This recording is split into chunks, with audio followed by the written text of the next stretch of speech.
was going on? That's qualifying. Hamilton is up to P3. Contact. The poor performance of Aston Martin in Spain was a surprise for the team's fans. During the Spanish Grand Prix, the stands were crowded with fans who were there to celebrate Fernando Alonso's first podium finish and his first home race since he won the race in 2013. The team is prepared to answer though, and they have made a significant announcement regarding their strategies for the Canadian Grand Prix. Today, we will fill you in on how the team is responding to Alonso's demands for improvements and what it is that they need to do to rectify the issues that were apparent. In Spain, therefore, there's no need to go somewhere else. The Silverstone-based team had a difficult time during the Spanish Grand Prix last weekend, as Fernando Alonso and Lance Stroll ended up finishing behind both Mercedes and Ferrari in the battle to be Red Bull's closest challenger. Red Bull's competitors have made significant improvements to their cars over the course of the past two races. Since Aston Martin has been reluctant to introduce updates, its poor performance may be a sign that the company has lagged behind in terms of pace. This situation arose after Alonso urged the company to speed up the process.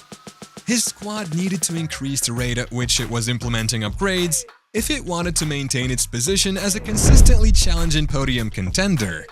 Aston brought its first upgrade package for the AMR23 to Monaco instead of the cancelled Emilia-Romagna Grand Prix, pushing back the introduction of new parts for the Principality race.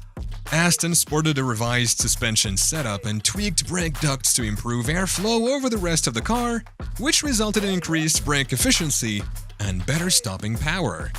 Aston Martin opted to replace the cancelled Emilia-Romagna Grand Prix with the Monaco Grand Prix instead. A week later, once things had cooled off in Spain, the team made adjustments to the front and rear wings and nose cone. Alonso mentioned the recent big upgrades made by Ferrari, Mercedes and Red Bull as a warning to his team that they needed to keep pace. Alonso made the statement while conceding that Aston is making updates on a regular basis. Alonso remarked regarding the adjustments that were made in Spain, but we are always bringing new parts to the vehicle. So yeah, I'm happy with how we are approaching every race. There is always something new in our car, but we still need to speed things up. I think Ferrari is already 2 floors into the season. Mercedes was obviously a step ahead of us when we started the season. New automobile from the ground up in Monaco, with additional enhancements here. Red Bull had a package in Baku and another one here, so we recognize that we are not in that situation yet. However, team principal Mike Crack adds that Alonso is correct to apply pressure on the team to deliver more and that plans are in place for future enhancements. Crack also says that it is Alonso's right to ask the team to strive for that. There will be an announcement made in Canada, and it will be a step toward changing the competitive order. Mercedes and Ferrari both believe they have made progress in terms of form, so they are both optimistic about their chances. In the Formula One Championship, Aston Martin believes that it is too soon to assume that the order has shifted behind Red Bull. My theory is based on the observation that although Aston Martin had some problems in the first part of the race in Barcelona on soft tires, things seemed to settle down when everyone switched to harder compounds later in the race. We'll get back to Aston's problems in Spain in a moment, but first let's talk about what they could improve in Canada. Martin's primary issue in Spain was tire wear. The Spanish Grand Prix was particularly hard on teams' front tires. Charles Leclerc was unable to make up positions during the race due to Ferrari's struggles with the same issue, and the team did not finish in the points. Haas was another team that had a lot of trouble, as Nico Hülkenberg dropped from 8th on the grid to 15th in a fairly poor performance from the most adored underdog in Formula One. The modifications made to the final stretch of the track made the race more difficult. A lack of front downforce causes the front tires to lose traction on the surface of the track. We didn't get to see if the new rear wing that Aston Martin had in Spain to aid with drag was effective or not because of the problems with the front tires. These are the problems that the team needs to tackle, and it will be interesting to see if they can accomplish them in Canada looking ahead. Alonso revealed that the upgrades that were being introduced for the Canadian Grand Prix and Silverstone were vital to staying ahead of other teams in a development race.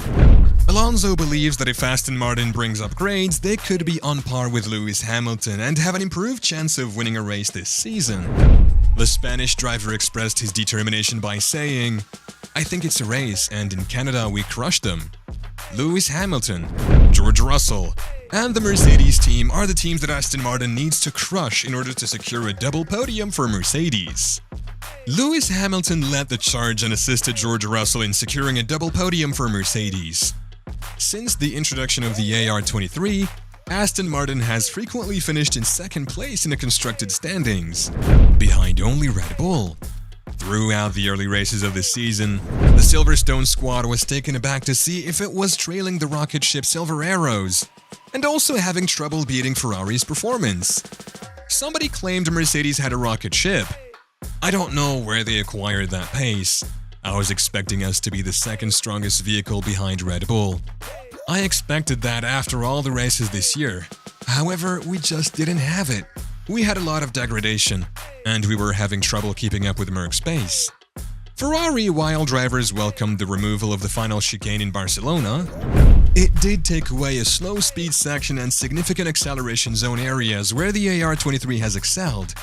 Additionally, with the faster final corner increasing speeds on Main Street, Aston Martin was also towards the lower reaches of the speed traps with their package, which has at times proven draggy, however strong, and placed the blame for the team's poor performance on Red Bull. Pirelli tires. I was going through an explanation of the problems and he said just egg. Mercedes looked after their tires exceptionally well. It felt like at the start of the first say, when we were in third after passing Hamilton on lap 1 and third starting Lando Norris dropped after contact, I had been peacefully just keeping that gap to Carl given to Ferrari, even dragging away from Lewis a little bit, but then, like 5 laps into the race, they just didn't have any deg, and I just felt the tire pressure getting lower and lower and lower and lower. The race in which Russell ran Mercedes improvements in Spain is still a bit of a gray area. Did they actually improve their car? Or was it just a one-off race where the track suited their car? We cannot answer that question yet. We'll have to wait a few races to really understand whether the Mercedes changes have worked or not. I think they were able to do that throughout the race. They seem to have a really good car today. It's possible that a runoff in qualifying severely hurt the Aston Martin team's chances of winning the race by damaging his floor and preventing him from competing for the front row. Speaking about how he felt, Barcelona had shown where the current team lineup was in terms of pace. Crack believes that the order in Spain did not directly reflect the pace of the top teams.